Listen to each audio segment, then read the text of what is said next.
Hello.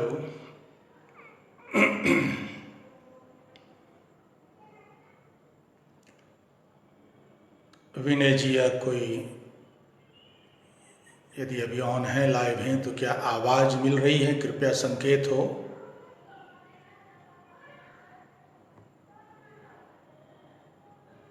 विनय जी, आवाज़ मिल रही है?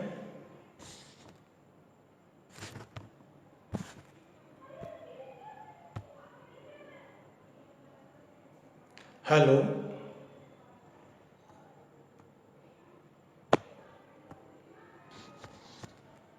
Hello. Hello.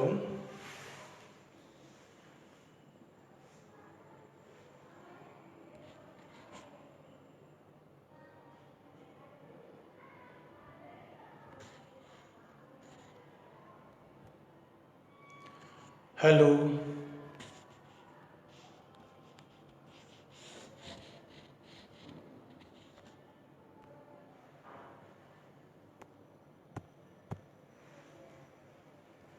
Hello check. Hello.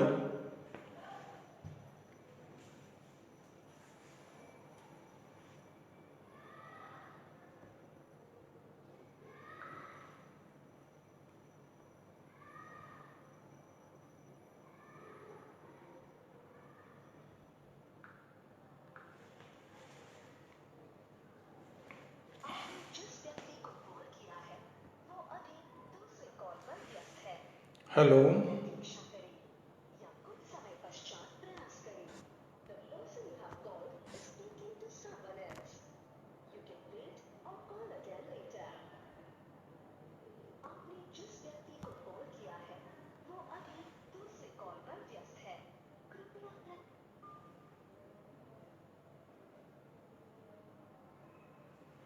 Hello.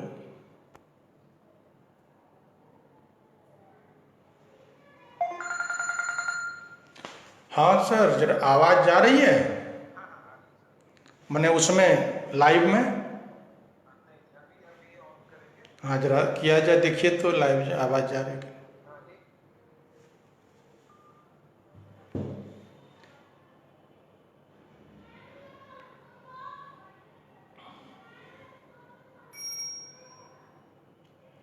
Hello.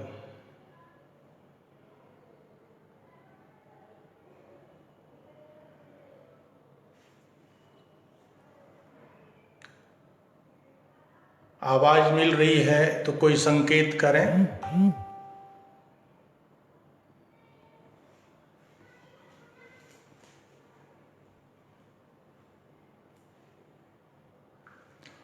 Hello.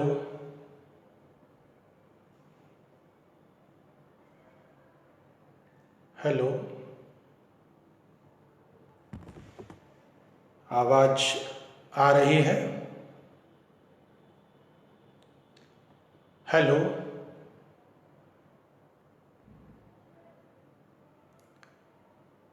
Hello. आवाज़ मिल रही है? ठीक है सर, ओके लिख दिया जाए।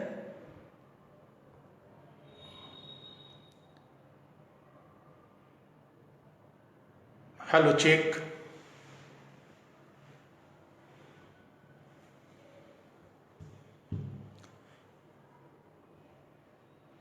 ओके। देवघर फाउंडेशन के सौजन्य से विगत कुछ दिनों से जो एक बहुत ही सकारात्मक पहल की गई है और एक बहुत ही महत्वपूर्ण विषय को चुना गया है, शिक्षा की दशा और दिशा देवघर के संदर्भ में।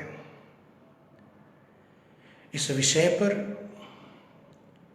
एक से बढ़कर के एक विद्वत जन ने, प्रबुद्ध व्यक्तियों ने अपने विचार रखे हैं, अपने दृष्टिकोण रखे हैं, और उन सबों के सामने मैं अपने आप को बहुत ही नादान महसूस करता हूँ। जहाँ हमारे गुरुदेव प्रोफेसर ताराचरण खवाड़े जी ने अपनी बातें रखी हैं, दुर्भाग्य से मैं सुन नहीं सका सबों को, लेकिन जानकारी विनय खवाड़े जी के माध्यम से मिली। और देवघर फाउंडेशन के सभी पदाधिकारियों, सदस्यों के प्रति सबसे पहले तो मैं आभार व्यक्त करता हूं कि उन्होंने मुझ जैसे अदना व्यक्ति को भी एक मौका दिया है कि मैं भी अपने विचारों को शेयर करूं, बातें आपके सामने रखूं। इसके लिए मैं सभी सदस्यों के प्रति आभार व्यक्त करता हूं।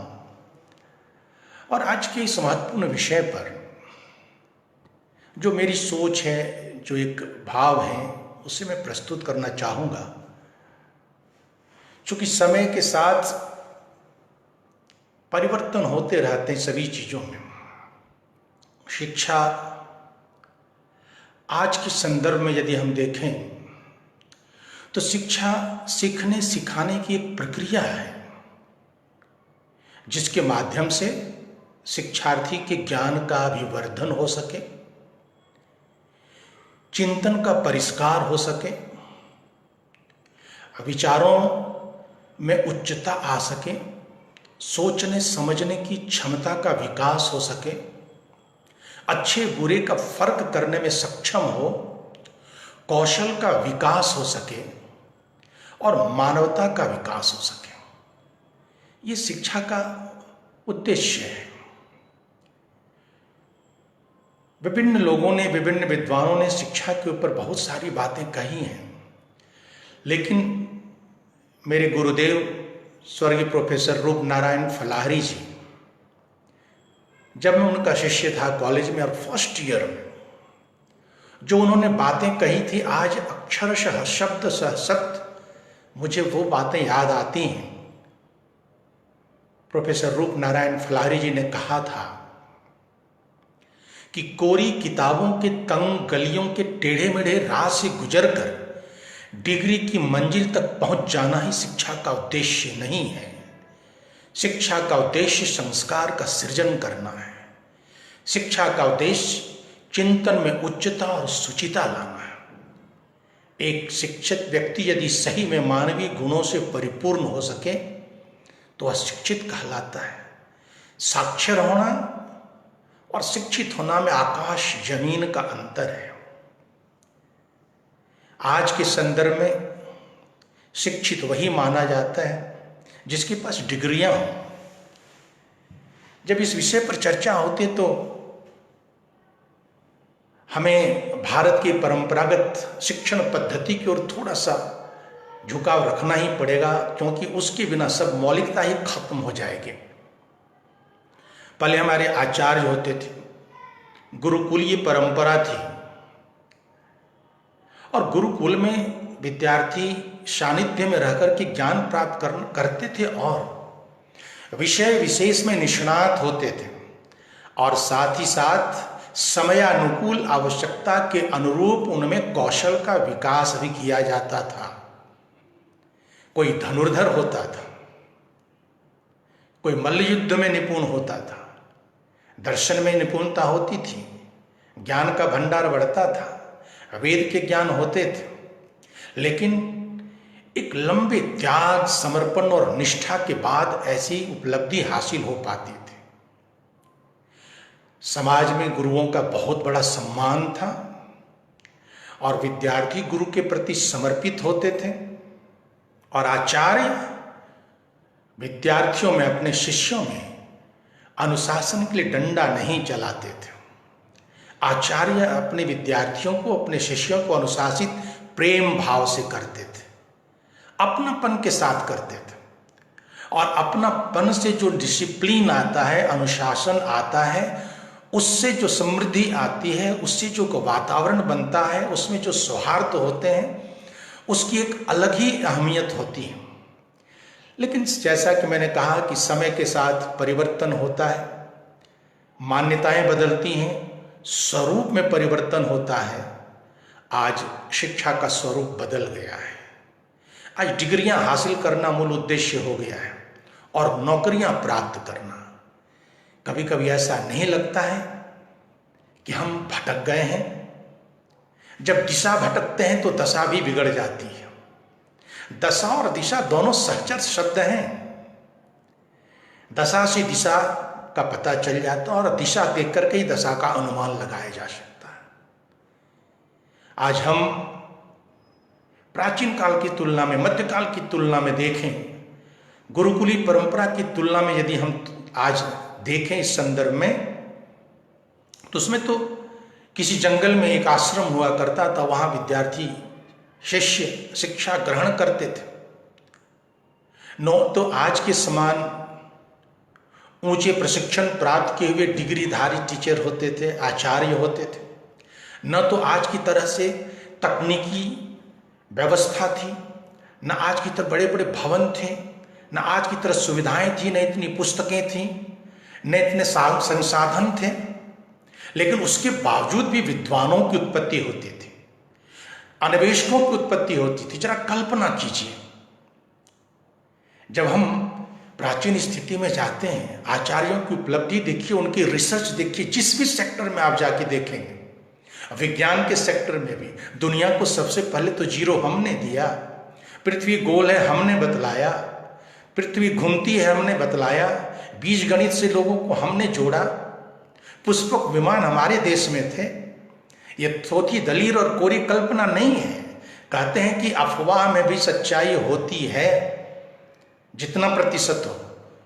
तो ये सारी उपलब्धियां थी। जरा एक बार अजंता एलोरा की गुफा का भ्रमण करके तो देखिए, एक पूरे पर्वत को काट करके जो मंदिर बनाया, पूरे विश्व के अभियंता आज अचंभित हैं आज भी कि आखिर उस समय जब संसाधनों की कमी थी तो कैसे इसका निर्माण हुआ। जरा उस समय के अभियंताओं की कल्पना कीजिए। दक्षिण भारत के मंदिरों को जाकर देखें तो फिर आपको अंदाज लगेगा कि हमारे उस समय की शिक्षा में कितनी उच्चता थी, कितनी निपुणता लाई जाती थी, किस तरह से कौशल का विकास किया जाता था। भले ना हो, लेकिन उनमें जानकारी अधिक होती थी।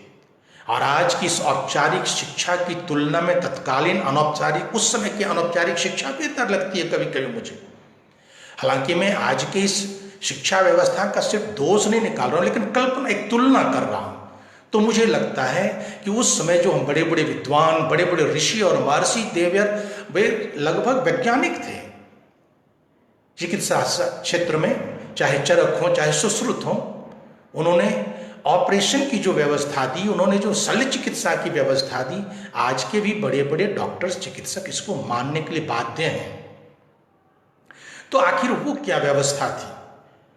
सिर्फ औपचारिक शिक्षा से ही किसी को शिक्षित किया जाएगा ये कोई जरूरी नहीं है। अनुभव से भी ज्ञान होता है, अनौपचारिक तौर से भी किसी को शिक्षित बनाया जा सकता है। लिखने की क्षमता नहीं हो फिर भी बौद्धिक विकास किया जा सकता है, ज्ञान का अभिवर्धन किया जा सकता है। जब स्मृति के आधार पर ज्ञान का एक दूसरे में ट्रांसमिशन होता था, एक से दूसरे में दिया जाता था, उसमें लिखने की व्यवस्था बाद में लिखना सीखा था लोगों ने। तो कहने का मतलब एक किसी खास रूप में बंध जाने मात्र से हम शिक्षा को परिभाषित नहीं कर सकते और उसको सीमित करना होगा। व्यापक रूप है। कबीरदास खुद ही कहते हैं कि हमने कभी कागज छुआ नहीं, कलम छुआ नहीं, लेकिन उनकी रचनाएं, उन्होंने जो बोली, जो वाणी से निकली, उनके शिष्यों ने लिपिबद्ध किया और आज स्नातकोत्तर विभाग में भी उनके दोहे को पढ़ाया जाता है, विश्लेषण किया जाता है। कहने का मतलब ज्ञान अर्जित करने की कोई एक निश्चित कोई मार्ग बना दें, कि एक ढांचा बना दें, वो जरूरी नहीं। लेकिन चूंकि हम शिक्षा की दशा और दिशा पर चर्चा करें तो हमने उस व्यवस्था की चर्चा इसलिए की कि आज हम तुलना करें। पहले हम विद्वान बनाते थे जब कम इंफ्रास्ट्रक्चर था, कम ट्रेंड टीचर थे, कम संसाधन थे, कम टेक्नोलॉजी थी। लेकिन आज टेक्नोलॉजी अधिक है, संसाधन अधिक हैं, भवन पर्याप्त हैं, दुनिया भर के बीएड और डीएलएड और ट्रेंड टीचर्स हैं, अनेक प्रकार की तकनीकी सुविधाएं हैं। इसके बावजूद आज ईमान वाले लोग कितने पैदा हो रहे हैं। कभी ऐसा नहीं लगता है कि संस्कार बिल्कुल ही गजब बिगड़ गया, बेईमानों की फौज तैयार हो रही है, भ्रष्टाचारियों की फौज तैयार हो रही है। कहाँ कमी आ गई, किस दशा में हमने शिक्षा को ले गया, कहाँ पहुंचा दिया, आखिर त्रुटि कहाँ है, कमी कहाँ है। गहन विश्लेषण की आज आवश्यकता है। हम डिग्री तो प्रदान कर रहे हैं, लेकिन कभी हमने इस पर विचार किया है कि शिक्षा का स्तर क्या है? हमने कभी इस पर सोचा है? आज की इस व्यवस्था में जब सब कुछ एक नए सिरे से चल रहा है, आजादी के बाद से जितनी तरह की व्यवस्थाएं हुई, शिक्षा नीतियां बनी, लेकिन कभी गहराई से विचार किया नहीं गया कि किस प्रकार की पद्धति को अपना करके वास्तव में नई पीढ़ी को, न्यू जनरेशन को सही मायने में शिक्षित किया जा सके, उसका कौशल का विकास हो सके। क्योंकि वर्तमान युग व्यवहारिक ज्ञान का युग है, प्रैक्टिकल नॉलेज बहुत जरूरी है, स्किल डेवलपमेंट बहुत जरूरी है। कौशल विकास का होना सिर्फ औपचारिक शिक्षा मात्र दे देने से, परीक्षाएं पास कर लेने मात्र से, ऊंची डिग्री हासिल कर लेने मात्र से क्या होगा? हायर एजुकेशन में हम दुनिया में कहां टिकते हैं? Primary education, secondary education, higher education, तीनों एजुकेशन को जब आप देखेंगे, जब से 2009 में राइट टू एजुकेशन ये कानून बना, उसके बाद से संख्या तो बढ़ी, प्राइमरी स्कूल्स की संख्या बढ़ी, वहां पर कम उम्र के बच्चों का प्रवेश बढ़ा, लेकिन सरकार की व्यवस्था में ईमानदारी कहां है? हमने बच्चों को मिड डे मील की व्यवस्था कर दी। दो तरह की व्यवस्था अभी देश में चल रही है, सरकारी और निजी। सरकारी क्षेत्र की बात जब हम करते हैं तो वहां पर प्राइमरी एजुकेशन में, यहां तक कि अब सेकेंडरी एजुकेशन में, अभी तो प्राइमरी एजुकेशन में up to class 8 mid day meal की व्यवस्था है। हम शिक्षकों को मिड डे मील में उलझा कर रख दिए हैं। हमने कभी ये सोचा नहीं, ठीक है वो बहुत अच्छी व्यवस्था है, पौष्टिक भोजन मिले, बच्चों को लाभ होगा, लेकिन शिक्षक का पढ़ाने में कितना समय जाता है और मिड डे मील की व्यवस्था में कितना समय जाता है? किस तनाव के दौर से वो गुजरते हैं? क्या वो बच्चों पर सही ध्यान दे पाते हैं? क्या वो पूरा समय उसमें दे पाते हैं? जब इस पर गंभीरता से विचार नहीं होगा तो सिर्फ स्कूल भेज देने मात्र से क्या हो सकता है?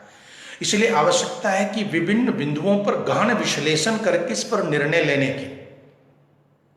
सिर्फ स्कूल हो जाए, संस्थाएं बन जाएं, टीचर अपॉइंटेड हो जाएं, लेकिन यदि व्यवस्था सही ना हो तो शिक्षा की दशा में कोई परिवर्तन संभव नहीं है। हम सिर्फ साक्षर ही बना सकेंगे, वास्तव में शिक्षित कौशल विकास के साथ पूर्ण ज्ञान उसको नहीं दे सकेंगे कि वह आज के युग में सिर्फ ज्ञान ही नहीं बनाना है।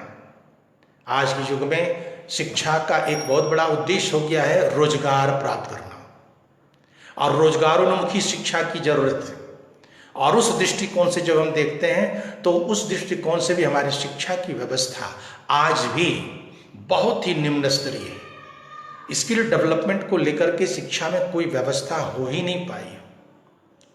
और इसके लिए कारण क्या है कि जितनी राशि खर्च होती है उसका समुचित ढंग से व्यय कैसे हो, इंफ्रास्ट्रक्चर डेवलप कैसे हो, शिक्षकों की ट्रेनिंग होती है तो शिक्षकों का उपयोग कैसे हो। और जैसे कि पहले की भी व्यवस्था होती थी, सभी विद्यार्थी एक ही प्रकार की शिक्षा के योग्य नहीं होते थे, और आज जब हम सबों को सिर्फ स्कूल में डाल देते हैं, एक औपचारिक शिक्षा देके 5वां पास, 8वां पास, 10वीं कक्षा उत्तीर्ण, 12वीं कक्षा उत्तीर्ण, BA पास, लेकिन उसके पास क्या आया इस पर कभी हमने मूल्यांकन ईमानदारी से करने की कोशिश नहीं की। आज देवघर में करीब 2500 प्राइमरी स्कूल्स हैं, सरकारी और निजी विद्यालय मिलाकर के करीब 160 के लगभग हाई स्कूल्स हैं। हजारों बच्चे वहां जा रहे हैं, लेकिन जब आप गौर करेंगे तो कितने बच्चे शुद्ध शुद्ध लिख पाते हैं, कितने स्टूडेंट्स शुद्ध शुद्ध पढ़ पाते हैं, इस पर कभी हमने गौर किया है? पूरी ईमानदारी से इसका विश्लेषण करेंगे तो आपको मिलेगा कि 85 से 90% बच्चे सही सही लिख नहीं पाते, सही सही शुद्ध उच्चारण के साथ पढ़ नहीं पाते, यानी सिर्फ एक खाना पूर्ति मात्र हो जाती है। मैं इसमें शिक्षकों को सिर्फ दोषी नहीं मानता हूं, व्यवस्था में बहुत बड़ी त्रुटि है। व्यवस्था में त्रुटि, चूंकि शिक्षक को सिर्फ कन्फाइंड पढ़ाने तक हम नहीं रख पा रहे हैं, उन्हें विभिन्न प्रकार के क्लर्कियल जॉब में लगा दिए हैं। और मिड डे मील जब से आया तब से तो शिक्षा व्यवस्था में बहुत तरह की त्रुटियां नजर आ रही थी। लाख कोशिश करने के बावजूद भी बच्चों को सही ढंग से, बच्चे आते हैं, भोजन करते हैं, सिर्फ भोजन करना उनका उद्देश्य हो गया। पैसे का भी वितरण होता है, अभिभावक को पैसा चाहिए, बच्चा स्कूल जा रहा है कि नहीं जा रहा है, पैसा कट जाएगा तो शिक्षकों से लड़ाई कर लेते। ये दुर्दशा है, दशा नहीं दुर्दशा है, इस पर कभी गौर नहीं किया जाता है। अभिभावकों को हम सजग बनावे, एक पैसा देने की व्यवस्था और भोजन देने की व्यवस्था मात्र से नहीं होगा। भोजन देने की व्यवस्था हो, शिक्षकों को अलग रखें, सरकारी स्कूल की बात मैं भी कर रहा हूं, और तब जाकर के शैक्षणिक दशा में परिवर्तन हो सकता है। तब जाके शिक्षक सही मायने में पूरा समय बच्चों को पढ़ाने में दे सकते हैं। अदरवाइज डेफिनेटली है कि वो डिस्टर्ब रहेंगे, और जब डिस्टर्ब रहेंगे और तमाम तरह के हिसाब किताब लगाते रहेंगे तो मुश्किल होगा कि वो बच्चे को पूरी ईमानदारी से शिक्षा दे सकें। एक शिक्षक, मैं यहाँ कहना चाहूँगा कि शिक्षक भी पहले जो समर्पण होता था, पहले जो निष्ठा होती थी, क्या आज शिक्षकों में है। कुछ शिक्षक हैं जो बहुत ही समर्पित हैं, बहुत ही निष्ठ हैं। लोग कहते हैं कि पहले शिक्षकों का जितना सम्मान होता था आज सम्मान नहीं है। मैं कहता हूं कि सच्चे शिक्षकों का जितना सम्मान पहले था आज भी उतना ही सम्मान है, तनिक भी कम नहीं है। जब पूरी निष्ठा, पूरे अपनापन के भाव के साथ हम शिक्षा प्रदान करते हैं तो पढ़ने वाले विद्यार्थी आज भी वैसे शिक्षकों का सम्मान करते हैं, पूरी विनयशीलता के साथ रहते हैं। लेकिन हम बचपन से ही वो भाव डालने की कोशिश करें। 10 वर्ष की उम्र तक में बच्चों के मानसिक विकास जो होते हैं बहुत तेजी के साथ होते हैं, और उसके भीतर जो हम संस्कार डालते हैं वो संस्कार ताउम्र काम करते हैं। कभी उस उम्र के भीतर हमने नैतिकता के साथ जोड़ने का प्रयास किया, अपनापन के बोध से अपने साथ लाने का प्रयास किया? वो समय अब नहीं है कि डंडा चला करके हम अपने अहं की तुष्टि करें। एक जरा कोई त्रुटि भी सिर्फ डांट डपट करके उसे अनुशासन में लाने की कोशिश करें तो यह वास्तव में कामयाबी का मार्ग नहीं होगा। आज प्रेम भाव की आवश्यकता है, अपनापन की आवश्यकता है, मीठे स्वभाव के साथ जोड़ने की आवश्यकता है। उसकी कमजोरी को भांपने की जरूरत है, उसे दूर करने का प्रयास है। डांटने से भी काम नहीं चल सकता है। उसमें क्या कमजोरी है उसे उजागर करना होगा, प्रेम से उसे समझाना होगा, और एक संस्कार बचपन से डालना होगा। भारतीय शिक्षा व्यवस्था में मनुष्य निर्माण करने के बाद हम मानवता का निर्माण कर सके। भारतीय संदर्भ में एडुकेशन शब्द जो है, इसमें जो 9 लेटर्स हैं, 9 लेटर्स में पूरे भारतीय शैक्षणिक व्यवस्था, पौराणिक व्यवस्था को आधुनिकता के साथ जोड़ दिया जाता है। अब देखिए 9 लेटर हैं एडुकेशन में। E स्टैंड्स फॉर एटिकेट, आचार, शिष्टाचार। ये सबसे पहली शर्त है, हम बच्चों में वो भाव जगा सकें, और उसके लिए हमारे आचरण में भी वैसा ही परिवर्तन लाना होगा। बच्चों के साथ वो मधुर संबंध स्थापित करना होगा, उसे शिष्टाचार के प्रति जोड़ना होगा। आज की बदलती परिस्थिति में, इस मास मीडिया के दौर में, सिनेमा के इस युग में और टेलीविजन के इस युग में बहुत ही दुरूह कार्य है। मैं समझता हूँ बहुत जटिल काम है, लेकिन कोशिश करने वालों की हार नहीं होती। ऐसे ही स्थिति में, जो स्थिति चल रही है उसी में आपको रास्ते निकालने पड़ेंगे, तो उसे शिष्टाचार सिखाना पड़ेगा।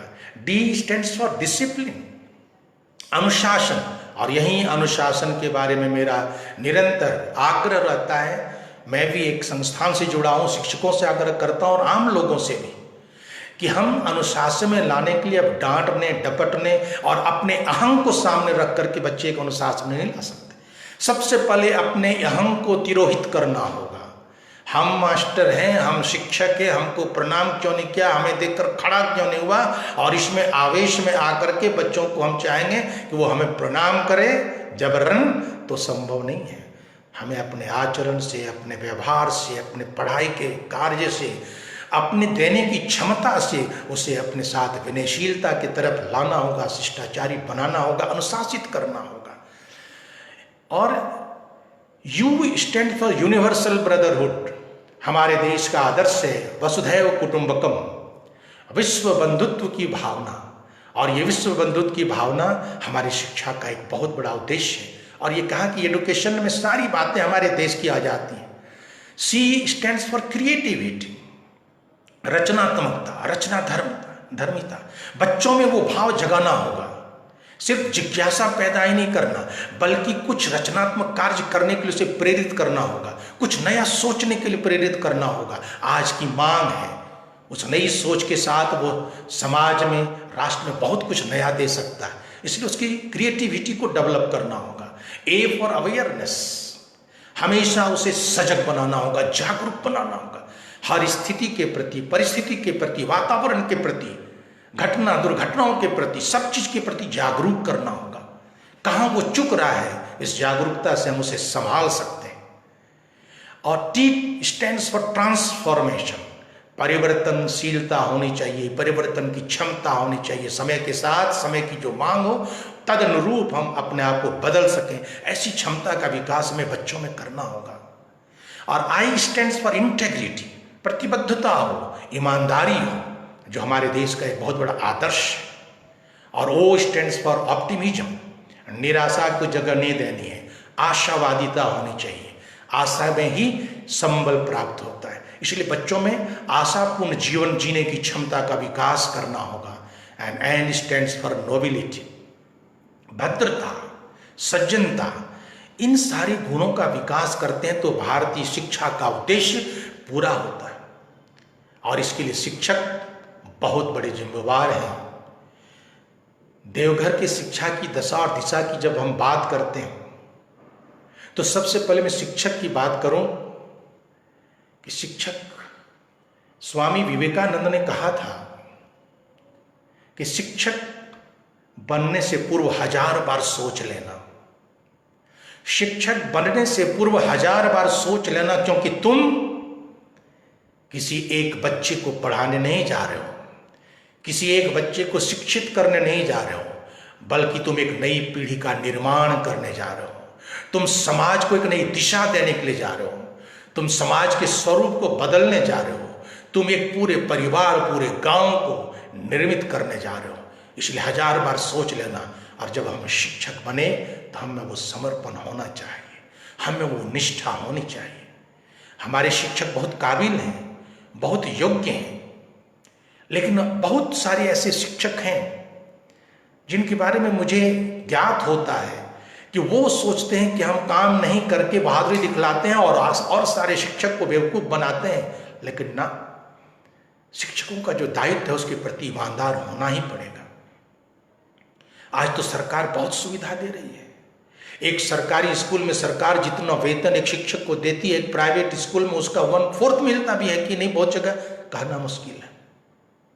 और ऐसे में यदि हम पूरी निष्ठा, पूरी ईमानदारी से अपने कर्तव्य का निर्वहन नहीं करते हैं तो हम सिर्फ उस बच्चे के साथ अन्याय नहीं करते हैं, बल्कि एक पूरे परिवार को नष्ट करते हैं, एक पूरे समाज को विकृत करते हैं, एक पूरे राष्ट्र के साथ धोखा करते हैं। इसलिए शिक्षक को भी बहुत ईमानदार होना पड़ेगा। और मैं पूरे दावे के साथ कहता हूँ कि जो शिक्षक आज भी ईमानदारी से काम करते हैं, बच्चों के प्रति स्नेह का भाव रखते हैं, अपनापन का भाव रखते हैं, जरा सोच के देखिए, जिस बच्चे को शिक्षित और सामर्थ्यवान बनाने के लिए सरकार इतना पैसा देती है, और जो समाज आप पर आश्रित होकर के बच्चों को आपके सानिध्य में भेज देता है, यदि हम उसे नहीं काबिल बनाते हैं तो बहुत बड़ा अन्याय होगा। और चेष्टा करेंगे तो निश्चित होगा, जो हम 6 घंटे 6.5 घंटे स्कूल में रहते हैं वो 100% हम स्कूल को दे दें, 100% विद्यार्थी को दे दें, तो कोई सवाल ही नहीं उत्पन्न होता है कि हम कायाकल्प नहीं कर सकें, ट्रांसफॉर्मेशन कर सकें। निश्चित रूप से कायाकल्प कर सकते हैं, और तभी दशा सुधरेगी और तभी हम सही दिशा में जा सकेंगे। इसलिए आज उसकी आवश्यकता है। लेकिन एक बहुत महत्वपूर्ण बात यहां मैं कहना चाहूंगा कि हम जब से मैकाले का शिक्षण पद्धति यहां फॉलो किया गया, हमने सिर्फ रटंत पैदा किया है। हमने अंग्रेजी माध्यम को फॉलो करना शुरू कर दिया है। हमने सोच विकसित करने की कोशिश नहीं की है, अपनी सोच बढ़ाने का प्रयास नहीं किया है। आज हम पश्चिमी शिक्षा पद्धति का अंधानुकरण कर रहे हैं। हमारी शिक्षा व्यवस्था में भी सरकार अंधानुकरण करती है थोड़ा अपनी, लेकिन आजादी के बाद से जितनी शिक्षा पद्धतियां बनी, पहली बार इस बार जो नई शिक्षा नीति बनी है, इससे थोड़ी उम्मीद जगी है। इसलिए उम्मीद जगी है कि इसमें कम से कम 5वीं कक्षा तक मातृभाषा में शिक्षण कार्य करने की बात कही गई है। कम से कम इस हकीकत को तो सोचा गया, इस हकीकत को तो समझा गया। ध्यान रखें, आज भी यूपीएससी में सफलता, और यूपीएससी को जितने भी पास करते हैं, सफल होते हैं, उसमें 70% के लगभग विद्यार्थी सरकारी स्कूल के प्रोडक्ट होते हैं। आप पता कर सकते हैं, 70% के लगभग सरकारी स्कूल के प्रोडक्ट होते हैं, रादर मोर देन 70%। जरा सोचना होगा क्यों। अभी कल निकला है रिजल्ट आईआईटी का, और मुझे आश्चर्य है कि देवघर में रहते हुए तथाकथित अंग्रेजीदान स्कूल में पढ़ने वाले बच्चों को उनके माता पिता लाखों रुपए खर्च करके कोटा में बाहर कहां रखे, कोचिंग कराएं। उनमें से कितने बच्चे क्लिक किए हैं पता नहीं, लेकिन मैंने देखा कि हाई स्कूल, सरकारी हाई स्कूल का बच्चा आईआईटी निकाल लिया है। देवघर में रह करके यहीं सामान्य स्कूल में पढ़ करके यहीं से मेहनत करके आईआईटी निकाल लिया। आज ही अखबार में देखा मैंने। आखिर क्यों, जरा सोचिए। चीन 1949 में वास्तव में वहां नई सरकार बनी, बहुत पीछे था, आज भारत से बहुत आगे निकल गया है टेक्नोलॉजी में, विभिन्न क्षेत्रों में। जापान तकनीकी ज्ञान में, विज्ञान में बहुत आगे हमसे हो गया है। कभी सोचने की कोशिश की है? हम कहते हैं कि ये मैकाले की पद्धति और ये अंग्रेजी माध्यम की शिक्षा को फॉलो कर रहे हैं, हम सिर्फ इसमें नकल करते हैं, नकल, ओरिजिनल सोच डेवलप नहीं कर पाते हैं, अपनी ओरिजिनल थिंकिंग गुम हो जाती है, अपनी सोच का विकास नहीं हो पाता। बहुत कम परसेंटेज है। क्योंकि कुछ देखिए, एकेडमिक सेक्टर में आप जब देखने जाएंगे तो इसमें कई बातें हैं। एकेडमिक सेक्टर में सारे बच्चों में अपनी प्रतिभा है, none can be compare to anyone. किसी को किसी से तुलना करके हम उसके प्रतिभा को नहीं घटा सकते हैं, क्योंकि दुनिया में हर व्यक्ति यूनिक है और इसे प्रमाणित कर दिया। आज किसी का अंगूठा का निशान किसी से नहीं मिलता है। आपके अंगूठे के निशान के बाद ही आपको कुछ हक मिल सकता है।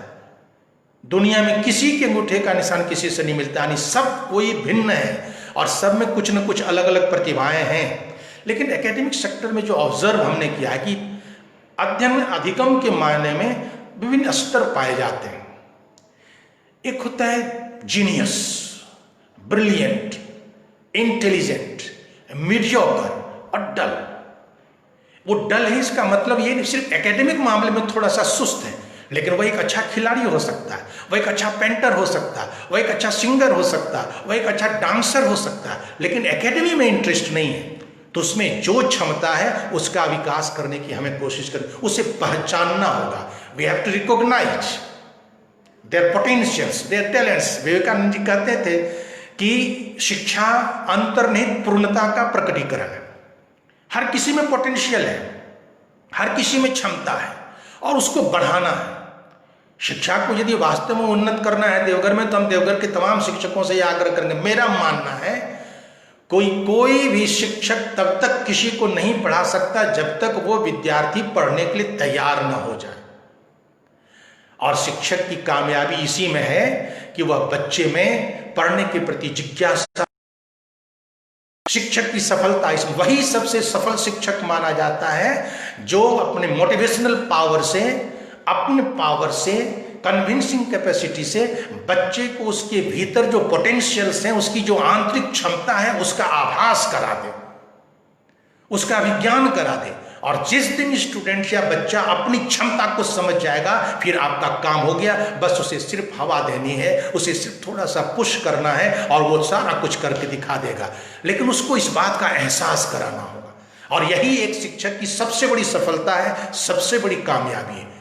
अदरवाइज यदि स्टूडेंट्स विलिंग नहीं है, चाहता नहीं है पढ़ाना, तो आप नहीं पढ़ा सकते। एक क्लास में एक मैथ का टीचर 40 बच्चे को पढ़ा रहा है, लेकिन किसी को 100/100 आता है, किसी को 80/100 आता है, किसी को 0 आता है, किसी को 10/100 आता है। ये क्या बतला रहा है?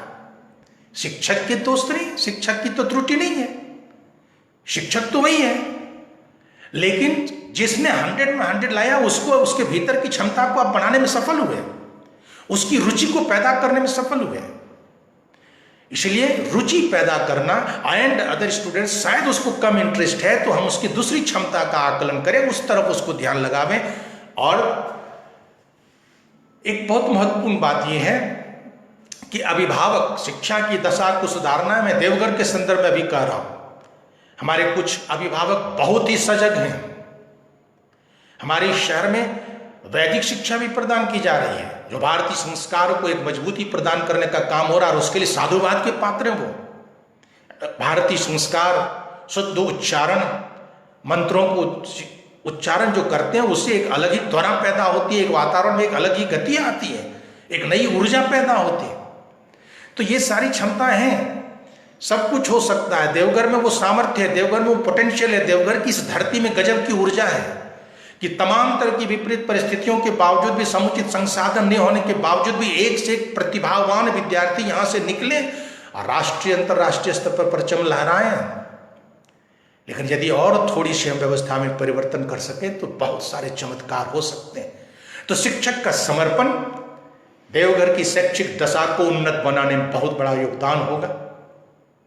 और प्राइमरी एजुकेशन सबसे क्रूशियल है, और 10 वर्ष की उम्र तक में अच्छे विचार, अच्छे संस्कार, शिष्टाचार, अनुशासन के भाव, प्रेम भाव से, अपनापन के बोध से पैदा कर लेंगे, तो फिर आपको सेकेंडरी एजुकेशन में जो हल्ला होता है कि अनुशासित बच्चे नहीं हैं, वो शिक्षक के साथ दुर्व्यवहार करते हैं, कदापि नहीं हो सकता। यदि हम बुनियाद ही गड़बड़ा देंगे तो फिर ऊपर में तो गड़बड़ियाँ होंगी। हमें उस बुनियाद को संभालना होगा। इसके लिए अभिभावक को भी सजग करना होगा, अभिभावकों को भी देखना होगा कि उनके बच्चे कैसी संगति में रहते हैं, किसके साथ खेलते हैं, किसके साथ बैठते हैं। यदि वो ये नहीं ध्यान रखेंगे तो आज के दौर में भटकाव बहुत ही आसान है, और एक बार जब भटकाव होगा तो फिर उसको संभाल पाना मुश्किल हो जाएगा। इसलिए आवश्यकता है कि आप इस पर बहुत अधिक सजग रहें। प्राइमरी एजुकेशन में बुनियाद तैयार होती है, सही सही लिखना, सही से पढ़ना। इस दशा को सुधारने के लिए आज आवश्यक है कि किताबों का बोझ कम हो। सरकारी स्कूलों में किताबें तो कम हैं। जरा याद कीजिए, आज से 2-3 दशक पहले, 4 दशक पहले 3 किताबें प्राइमरी एजुकेशन में बच्चे प्रथम क्लास में जाते थे, 1 में। एक हिंदी की किताब होती थी, एक गणित की किताब होती थी खास करके, और शुद्ध शुद्ध पढ़ना, शुद्ध शुद्ध लिखना सबसे पहला ध्येय होता था। और पाठ पहाड़ा सीखना, टेबल सिखाना, वो हिंदी में ही सीखते थे, उसे अंग्रेजी में आराम से कर सकते। और उसमें जब वो पढ़ने की और लिखने की क्षमता का विकास हो जाएगा तो सारे विषय संभाल लेंगे। लेकिन आज किताबें बहुत ज्यादा और क्षमता का विकास शून्य है। आज 1 क्लास के स्टूडेंट के पास 12-12 किताबें होती हैं, 14-14 किताबें होती हैं निजी विद्यालयों में। कौन किताब वो पढ़े, किसको संभाले? अरे कम से कम हिंदी पढ़ना लिखना, अंग्रेजी लिखना पढ़ना, गणित की समझ पैदा कर दीजिए ना। जब वो शुद्ध शुद्ध लिखना और पढ़ना अभी सीख जाएगा तो फिर आगे क्लास में चाहे सोशल हो, चाहे साइंस हो, चाहे अदर सब्जेक्ट्स हो, कहीं प्रॉब्लम नहीं होगा। फिर आपको सिर्फ थोड़ा सा सह देना है। लेकिन हम सिर्फ किताबों की बोझ में उसको इतना बांट देते हैं कि वो कहीं एक जगह पर केंद्रित नहीं हो पाता, कंसंट्रेट नहीं हो पाता। इसलिए दुर्दशा है शिक्षा की। और मैंने जैसे पहले कहा कि हमारी जो नई शिक्षा नीति आई है, उस शिक्षा नीति का आज एक बहुत बड़ा भरोसा जगह है कि उसमें मातृभाषा में पढ़ाने की जो बात कही गई है, ये एक बहुत इंपॉर्टेंट बात है। मैंने कहा कि अंग्रेजी का फॉलो करके हम रटंत बना रहे हैं, निजी सोच का डेवलपमेंट नहीं कर रहे हैं। चीन क्यों पढ़ा? इसलिए कि वहाँ सारी बातें अपनी भाषा में पढ़ाई जाती हैं, सिखाई जाती हैं। जापान में जापानीज भाषा में सिखाई पढ़ाई जाती है। भाई हम अपने देश में, हमारे जब ऋषि महर्षियों ने उतने अन्वेषण कर लिए, अंग्रेजी से ठीक है टेक्नोलॉजी आप लीजिए, लेकिन भारतीय भाषा में उसको समझाने की कोशिश कीजिए। हिंदी तो अद्भुत भाषा है, दुनिया भर के शब्दों को देवनागरी में लिपि में लिख दीजिए, वो हिंदी का शब्द हो गया। ज्यों का त्यों अंग्रेजी के शब्द को हिंदी में रख के हिंदी में समझाइए। तो निज भाषा में, अपनी मातृभाषा में अवधारणा, कंसेप्ट जितनी आसानी से क्लियर होता है उतनी दूसरी भाषा में नहीं हो सकता, क्योंकि हम सोचते अपनी मातृभाषा में, और इसलिए सही में ज्ञान का विकास अपनी मातृभाषा में होगा। इसलिए सबसे पहले तो हमें मातृभाषा में, वैसे भी भावक जो आज सिर्फ अंग्रेजी अंग्रेजी अंग्रेजी करते हुए इंग्लिश मीडियम में एडमिशन तो करा देते हैं, लेकिन वो बच्चा अपनी सोच के साथ अंग्रेजी नहीं सीखता है, वो रटता है।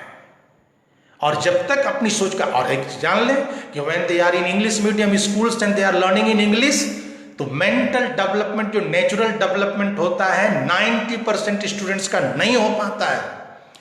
क्योंकि जैसे मैंने कहा कि जीनियस, ब्रिलियंट, इंटेलिजेंट, तो जो कुछ बच्चे जीनियस हैं, बाय बर्थ जीनियस हैं, ब्रिलियंट हैं, उनके मानसिक विकास की क्षमता अधिक है और वो फॉलो कर लेते हैं, लेकिन मैक्सिमम फॉलो नहीं कर पाते, वो सिर्फ और सिर्फ रटते हैं। और वैसे में अपनी सोच नहीं डेवलप कर सकती, और जब तक अपनी सोच का विकास नहीं होगा वो आगे जाके कामयाब नहीं हो सकता। वह मार्क्स ले आ सकता है लेकिन डेप्थ किसी विषय का नहीं होगा, और जब तक डेप्थ नहीं होगा कॉम्पिटिटिव एग्जामिनेशन में सफल बड़े बड़े में नहीं हो पाएगा। आप रिकॉर्ड देख सकते हैं ऐसे का।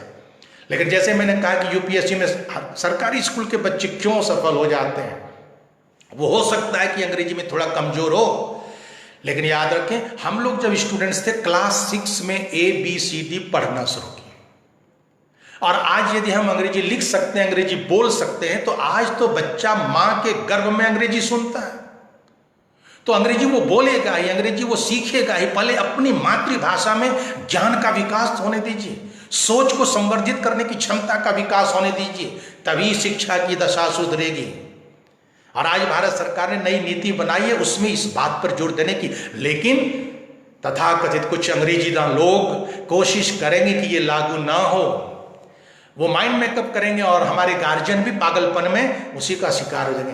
भाई आप अपने बच्चे को 5वीं तक अंग्रेजी एक विषय होगा, वो अंग्रेजी लिखना पढ़ना सीखेगा, लेकिन बाकी सब गणित, विज्ञान, समाजशास्त्र, अन्य विषय आवश्यक जो हों, सामान्य ज्ञान, सबको आप हिंदी में मातृभाषा में सीखने दीजिए, अपनी भाषा में सीखने दीजिए।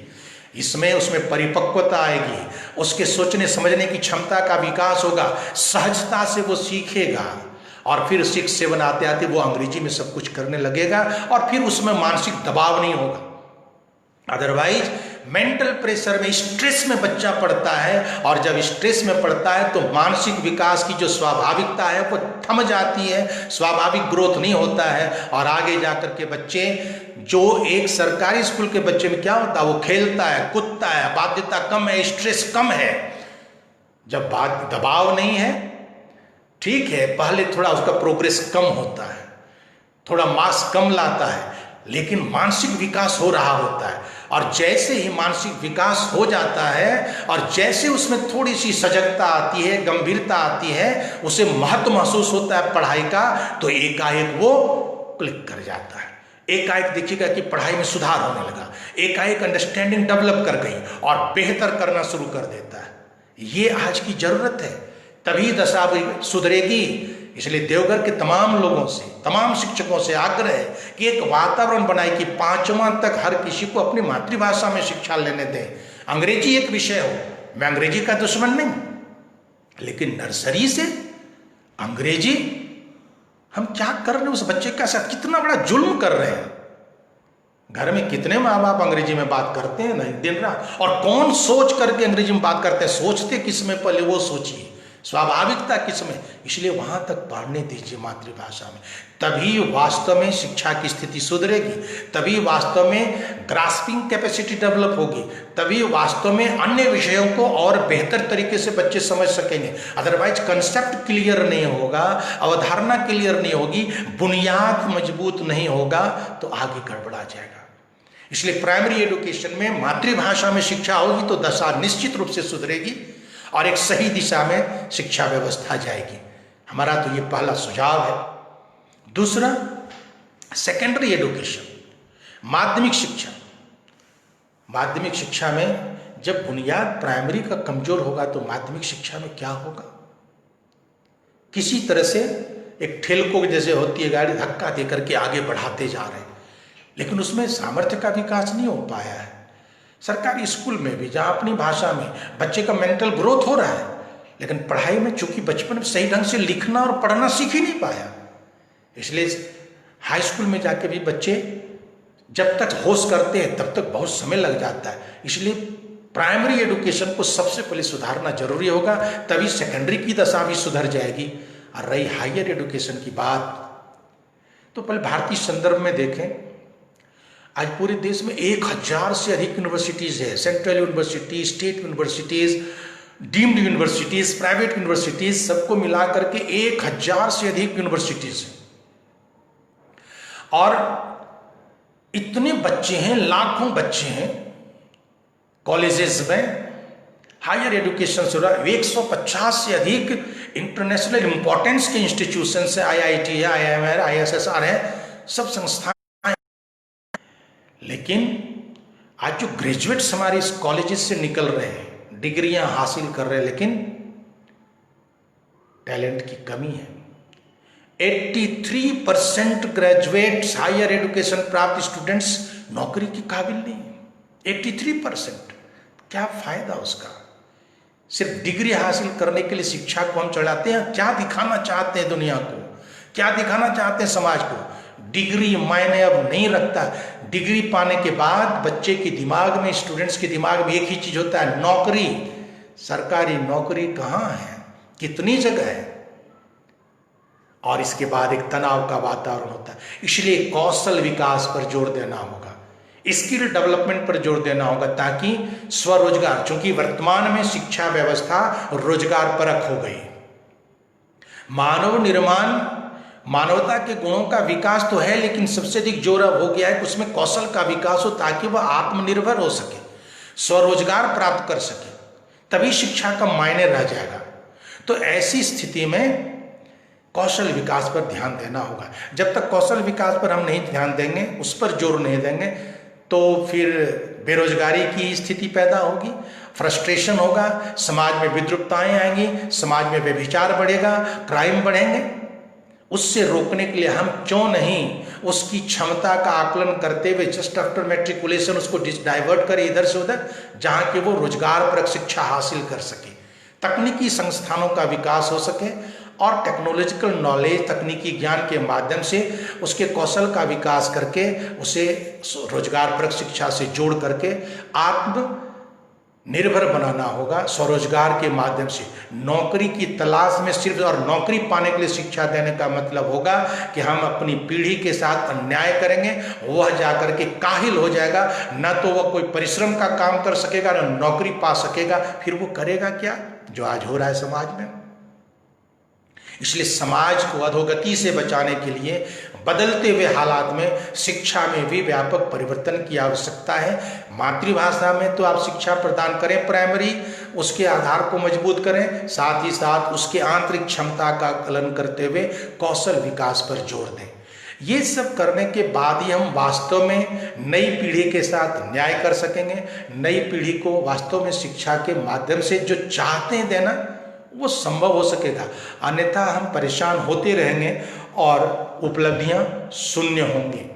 इसलिए शिक्षा की दशा और दिशा के संदर्भ में मैं पुनः ये कहना चाहूँगा कि भारतीय शिक्षा की व्यवस्था बहुत ही उत्तम रही है, लेकिन अंग्रेजों के आगमन के बाद जो हम में भटकाव आया, अभी भी हम उसी भटकाव में।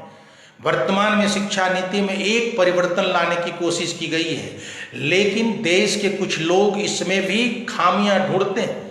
खामियां मिलेंगी, बहुत जगह जो ढूंढिएगा तो खामियां मिलेंगी। शिक्षकों में, शैक्षणिक संस्थाओं में खामियां मिलेंगी, लेकिन खूबियां को भी देखना शुरू कीजिए। खूबियां देखेंगे तभी आपका होगा। इसमें कौशल विकास पर भी जोर दिया गया है, जो वास्तव में शिक्षा की दिशा को एक नया रूप देगा, नई दिशा मिलेगी, और वह नई दिशा शिक्षा की दशा में परिवर्तन लाएगा। चूंकि दे दिया गया है 6 के बाद से ही स्किल डेवलपमेंट की ओर ध्यान देना, चॉइस पर सब्जेक्ट देना, जिसमें रुचि हो बच्चे को वो विषय पढ़ावे, उसी में उसका कौशल विकास हो। यही नई नीति की एक जो बात है, यह बहुत ही कारगर होगा, बशर्ते कि ईमानदारी से इसे लागू किया जा सके। हर राज्य सरकार लागू कर सके, हम लोग अपने क्षेत्र में लागू कर सकें तो बच्चों के भविष्य के लिए बेहतर होगा। लेकिन सबसे अधिक जोर हमारा है प्राइमरी एजुकेशन में, जहां संस्कार का निर्माण, चूंकि 10 वर्ष के भीतर जो ज्ञान, जो संस्कार भीतर भर दिया जाएगा, शिष्टाचार के भाव भर दिए जाएंगे, उससे वो बच्चा बाहर नहीं निकल सकता। निश्चित रूप से सारी उम्र उसका अनुपालन करेगा। और फिर आप विनयशीलता भी देखेंगे कि विद्या ददाति विनयम विनयाद्याति पात्रताम, वो निश्चित रूप से बच्चों में दृष्टिगोचर होगा और समाज को सुकून मिलेगा। इसलिए शिक्षा की दशा और दशा को सुधारने के लिहाज से मेरा सुझाव, चूँकि यहाँ मैं मानता हूँ कि बहुत कुछ मैं बोल गया, पता नहीं कितनी देर हुई। हमने कहा था विनय जी को कि 20-25 मिनट काफ़ी होगा, लेकिन शायद अधिक हो गया, क्योंकि एक मनुष्य को बोलना सीखने में 2-3 साल लगता है, लेकिन क्या बोलना चाहिए इसे सीखने में सारी उम्र गुजर जाती है।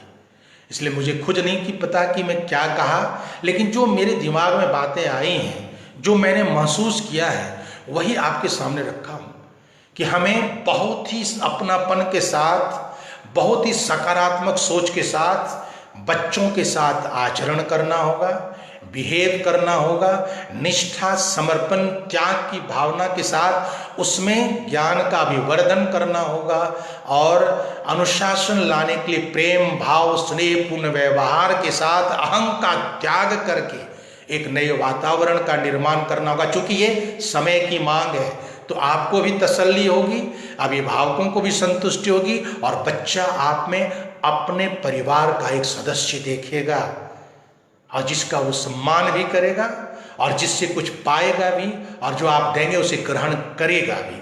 ये बहुत जरूरी है और यदि हम यहाँ सुधार सकते हैं तो आगे का स्वरूप बदलता चला जाएगा। ये बहुत जरूरी है। भारतीय संस्कार, भारतीय परिवेश को शामिल करते हुए बच्चों को, नई पीढ़ी को शिक्षा में प्रवृत्त कराना है और उसे पुष्ट करना है।